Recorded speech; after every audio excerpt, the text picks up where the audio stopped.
Night drops fast over Los Angeles as Rich Forrester steps out of the Forrester Creations building, tie loosened, jaw clenched, mind running in quiet loops of fabric, line, and legacy. The meeting is done. The latest collection mapped, egos cool just enough to call it progress. He tosses the folder onto the passenger seat, starts the engine, and aims the car toward Mulholland to catch the quiet before the city swallows him whole. The phone lights up with texts from Brooke and Taylor asking if he's coming over, the other reminding him of an early appointment to keep him grounded. He glances at the screen, blinks at the glare, and that's when the curve bends sharper than memory. Headlights explode across the windshield. Metal screams. Airbags fire. The world flips into a white roar and collapses. Sirens carve the night. Finn's at the hospital. All calm authority, pushing through the chaos as EMTs wheel Ridge in. Blood threading down from his hairline. Pulse steady but distant.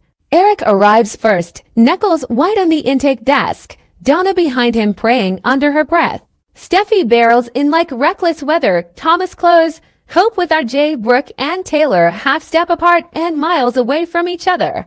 They look at Ridge unreachable, bruised, masked by tubes and machines. In the room tilts. Time curls back to too many other hospital nights. Paperwork. Vitals. Scans. Finn's voice is steady. Severe concussion. No internal bleeding. No spinal trauma. Monitoring for swelling. Keep him quiet. Keep the stimuli low. The family breathes because they must. Ours drip slow. Ridge stirs. His eyes crack open. He looks at the ceiling, then at the faces lined up like a history he can't name. Brooke leans in first, soft with relief, calling him by the only name that matters to her, and Taylor steps around to the other side, steady and clinical. The doctor who has loved him as fiercely as she has tried to fix him. He registers them without recognition, brows drawn, mouth dry. When he speaks, his voice is hoarse and far away. Where is Carolyn? The room stills. Eric freezes. Brooke's expression snaps like glass. Taylor's breath catches. Steffi blinks, trying to compute a name that belongs to another era. Thomas says Dad, but Ridge isn't looking at him. He's hunting the corners of the room as if a blonde woman might step out of the past and undo the present. He tries again, more pointed. Carolyn Spencer. My wife. She should be here. The name hits Brooke like a punch. For Taylor, it's a diagnosis. Finn glances at the chart, at Brooke, at Taylor, measuring each heartbeat in the silence. Ridge, Taylor begins gently. You've had an accident. You're safe. We're here. He shakes his head as if brushing away smoke. Call Bill. Call her father. Shell, where is she? We were just. He stops, face stricken, realizing the thread won't spool. He doesn't know Brooke. He doesn't know Taylor. He doesn't know the contours of the years they spent fighting and forgiving. He knows the look of a drawing table, the smell of graphite, the soft gravity of a name, Carolyn.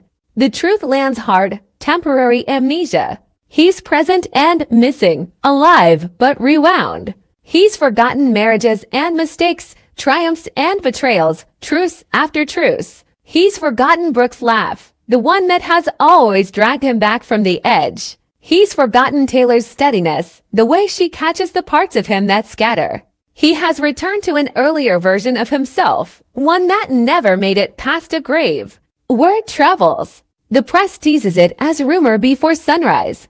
Bill Spencer reads the alert and feels the ground shift under a name he's carried like a brand and a weapon. At the hospital, boundaries crack. Brooke wants to wrap Ridge in the present, to pull him toward their son, toward the home that has framed decades of love and collapse, and love again. Taylor wants to lower the glare, to let his brain find its footing without forcing it to sprint.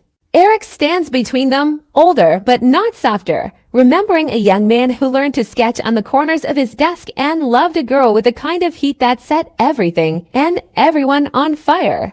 They tiptoe around the hardest fact. For Ridge, Carolyn isn't gone. She's late.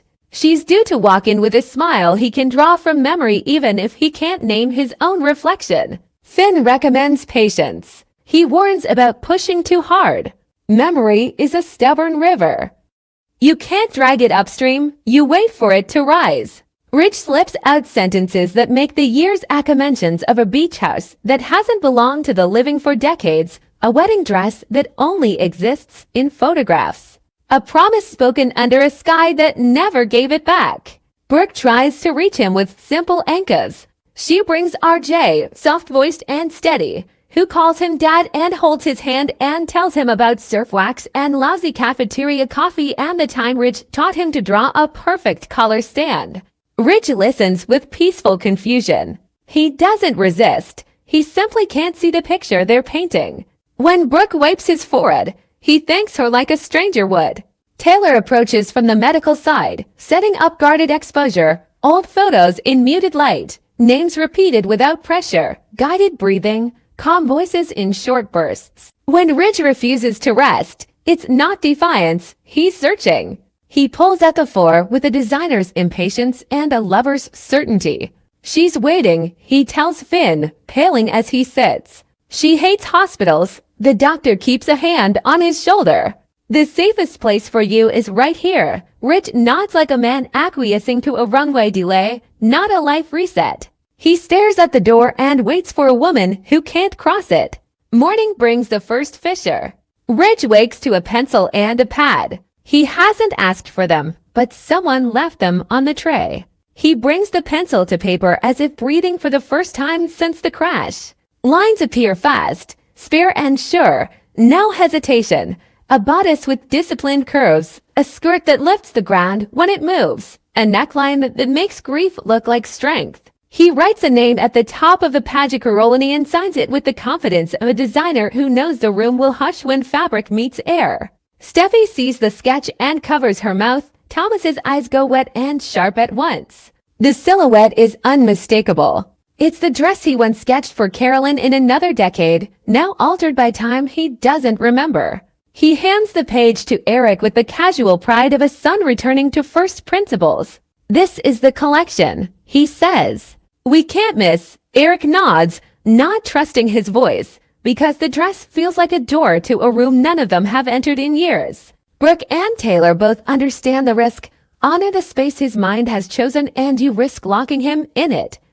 Confront him with the present and you risk breaking him. They move in opposite, but inevitable arcs. Brooke built a bridge of familiar touchstones, favorite espresso cup in her kitchen, his shirt hanging crisp on a chair he always stole from the dining room.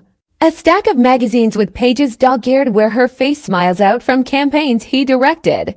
She plays the song that once changed everything for them, a private piece of music that has pulled him back from worse spirals than this. Ridge listens, polite, grateful for the company of a woman who glows with a feeling he can sense but can't enter.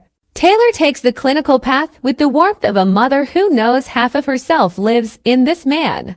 She arranges a therapist specialized in traumatic memory, keeps sessions short, measures progress in breaths, not revelations. She pays attention when he flinches at a certain shade of blue, when he goes still at the name of a small Italian town where he once hid from his life and found part of it again. Under her care he sleeps, and when he dreams, he calls out for Carolyn and murmurs apologies that don't belong to the last 20 years. The world doesn't stay patient. Forrester Creations needs a frontman who remembers where the bodies are buried in the atelier and which influencers lose their minds for a well-cut bias line. Steffi has carried the company before and can do it again, but this is Ridge. Clients want his take, his stamp, his certainty. Eric steps into buffer, telling the world the truth without the whole of it. Ridge is recovering, designs are underway, the legacy stands. Bill Spencer arrives carrying a silence that isn't gentle. He sees Ridge and smiles without joy, then glances at Brooke and Taylor like a man entering a familiar battlefield. He asked for Carolyn, Bill says quietly, choosing the version of the name that still hurts. Of course he did. Brooke bristles, as if Bill's voice could drag Ridge further back. Taylor shifts between them, shielding. Bill doesn't declare war. He's more dangerous when he recruits sympathy. He leaves a card Ridge won't use and a question nobody can answer. Who is Ridge without the years he's forgotten? And what happens to the people who built a life with the version that's gone? Ridge gets released under watch. He goes home and not quite Brooks, not quite his office, more a neutral set staged with comfort and history but stripped of the moments that might shock him. Still, he slips out in the afternoon like a shadow and makes it to the coast where the sky meets the water with a clean line and the breeze tastes like another lifetime. He finds the old bench overlooking the shore near a house that isn't theirs anymore. He sits and talks softly to a woman the world buried and a piece of him never did. Brooke and Taylor track him if he calls, worried. Thomas curses the way Rich always makes the hardest choice look inevitable. They arrive in a choreography they know by muscle memory, one from the left, one from the right, both careful, both determined. Rich stands between them with the sea at his back and the past in his eyes. I needed to see this, he says. I needed to remember that love doesn't end because people say it does. It doesn't, Brooke says, voice breaking. It grows, it heals, Taylor adds, meaning it like a vow. He nods, absorbing both truths, unable to wear either. The visits continue, Carolyn's grave, the church where he once said words he meant, the studio where he built a name. Each place shakes loose bits of a larger picture he can't assemble. He has flashes, a laugh in a kitchen late at night, the shape of Taylor's hand on his, the tilt of Brooke's chin when she refuses to break. The thick quiet in Eric's house when forgiveness is the only way forward. He wakes from these flashes aching with a love that has too many names and one that won't let go. The fight between Brooke and Taylor picks up a new tempo as public clawing, more strategic performance. Brooke sets the table with Ridge's favorites and tells him stories that start with "Do you remember?" Even when she knows he doesn't, because repetition sometimes primes the pump. And she's never been afraid of showing the heart that keeps her in the room. Taylor favors neutral ground and questions that let him narrate without pressure, asking what drew him to Carolyn beyond beauty, what made the dress sing beyond silhouette, what kind of man he was when he stood next to her and what kind of man he wants to be now. Ridge answers like a designer in a fitting, quiet, precise, revising in real time. I loved the way she believed me into being, he says once, surprising himself. I loved that she wanted more from me than a drawing. Then he looks at Brooke and Taylor as if seeing a split screen of what came after and can't say which side he wants. Bill won't stay out of it. He floats an offer to buy a stake in Forrester if the leadership transition drags. It's bait for a fight and a headline, and it lands exactly where he wants. Steffi blasts him. Eric shuts the door. Brooke tells him to back off. Taylor refuses to give him a second of oxygen. Bill shrugs and looks at Ridge as if to say, this is what time does. It steals. It bargains. It breaks. Ridge ignores the business noise and draws. He can't stop. He fills pages with dresses that look like memory trying to become a future. Sharp shoulders softened by unexpected drape. Clean lines interrupted by a twist that refuses to behave. He titles the collection Carolyn, then crosses it out and writes return. Then he crosses that out too and writes nothing at all. The family decides to risk a big gesture that might anchor him. A Forrester retrospective event in-house, low lights, curated footage, a controlled audience of friends and allies. The pitch is simply celebrate Ridge's body of work and the people who shaped it. From the first sketch to today, though everyone knows, it's the opposite of simple. It's a mirror held up to a man who can't find his face. Eric introduces it with love and bravery. Videos roll, the early shows, the wild applause, a young Ridge on a small platform making a model look like history.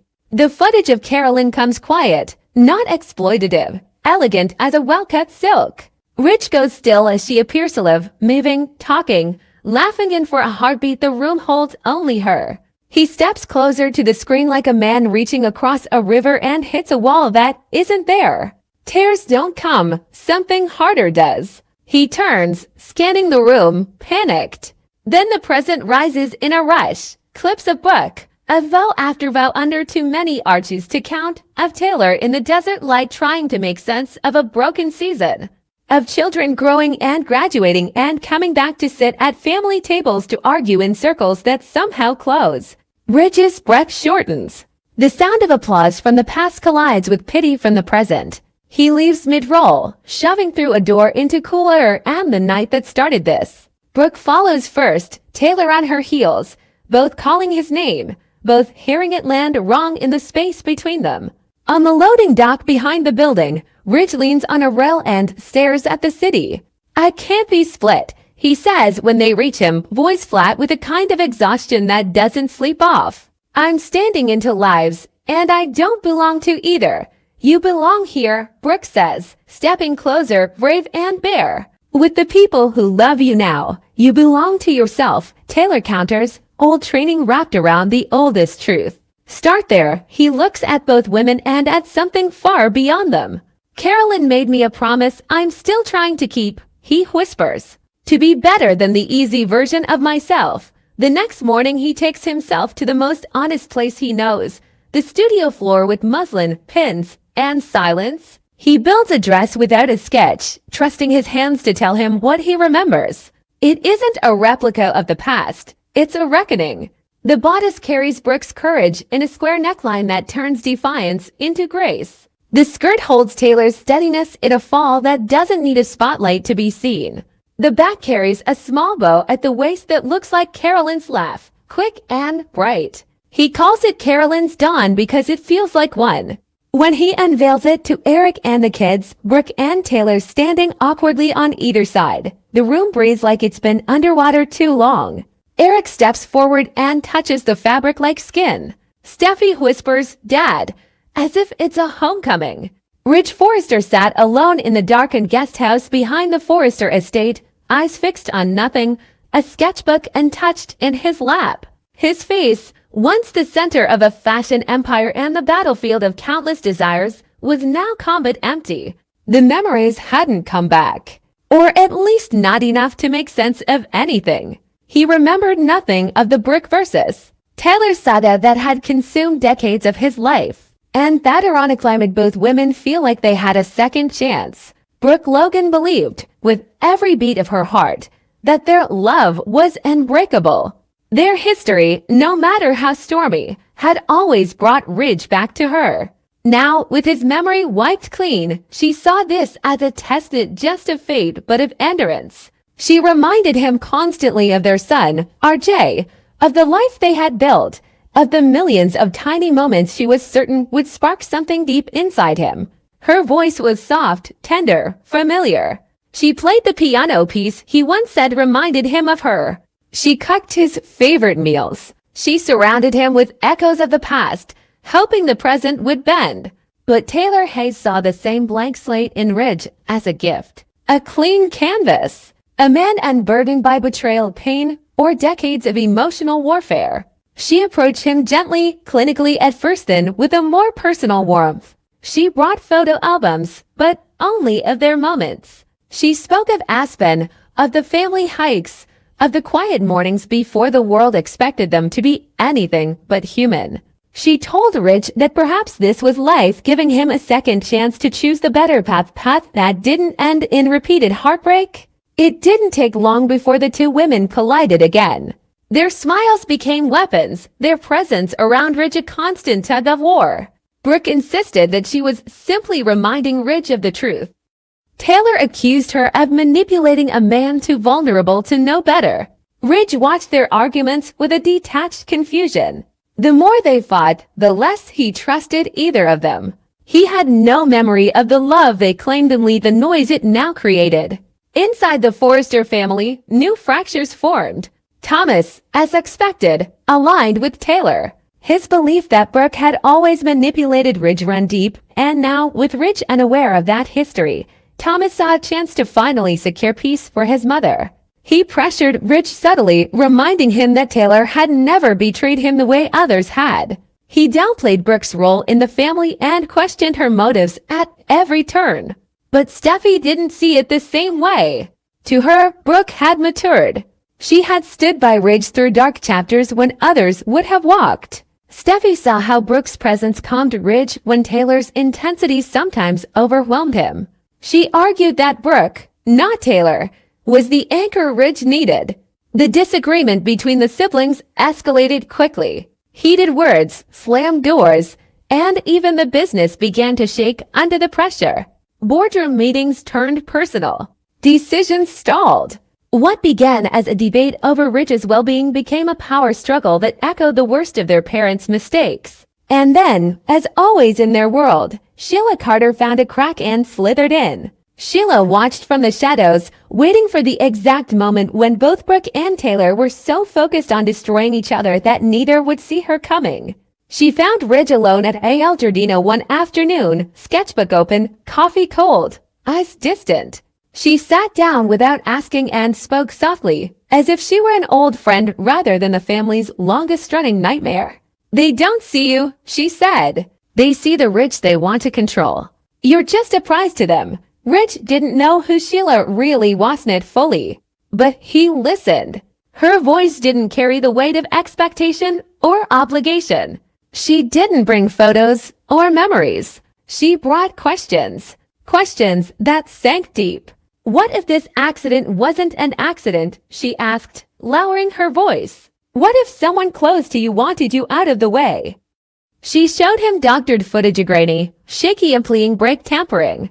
She whispered that the Forrester family had everything to gain from Ridge disappearing. Control of the company, personal freedom, unresolved vendettas. She didn't name names. She didn't have to. The seed of doubt took root. Not long after, Ridge walked into the main house and caught Brooke and Taylor mid-fight. Their voices were raised, faces red. They didn't even see him at first. They accused, they blamed, they felt like the Ridge they were arguing over wasn't even in the room.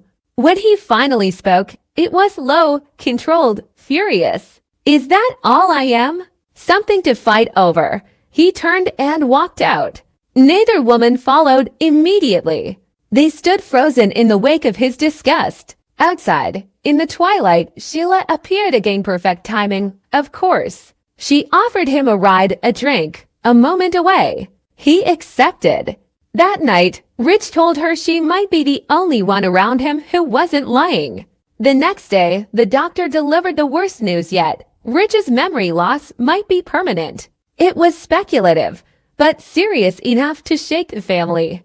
Eric sat down for the first time in days. Brooke turned pale. Taylor swallowed her fear and tried to focus on solutions. But Sheila used the opportunity to strike again.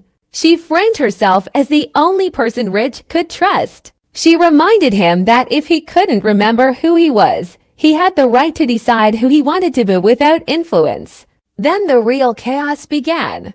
A new piece of evidence came to light throughout the same doctor who'd initially treated Ridge. Security footage from a nearby garage suggested the brake line on Ridge's car had been tampered with. This wasn't an accident. Police got involved. They reviewed the footage, the timeline, and started looking for motive. Two names surfaced fast: Thomas and Liam.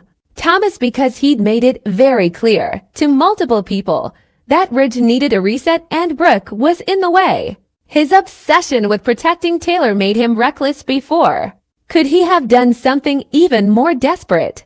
Liam because his marriage to Hope was unraveling. He blamed the Forresters for everything, for stealing Hope, for corrupting her, for aligning with Carter, who Liam believed was part of the family's rot.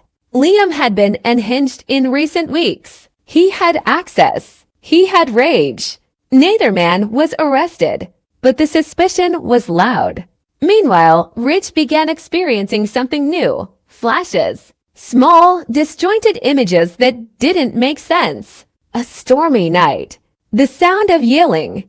Brooke's voice. Pain. Something broken inside him whenever he tried to put the pieces together. One night, he saw himself arguing with Brooke in the kitchen. She was crying. He was furious. He didn't know what it was about, but he felt it like a punch. The ache stayed with him for days. He avoided Brooke entirely. Something inside him screamed not to trust her. He didn't know why. Brooke felt it.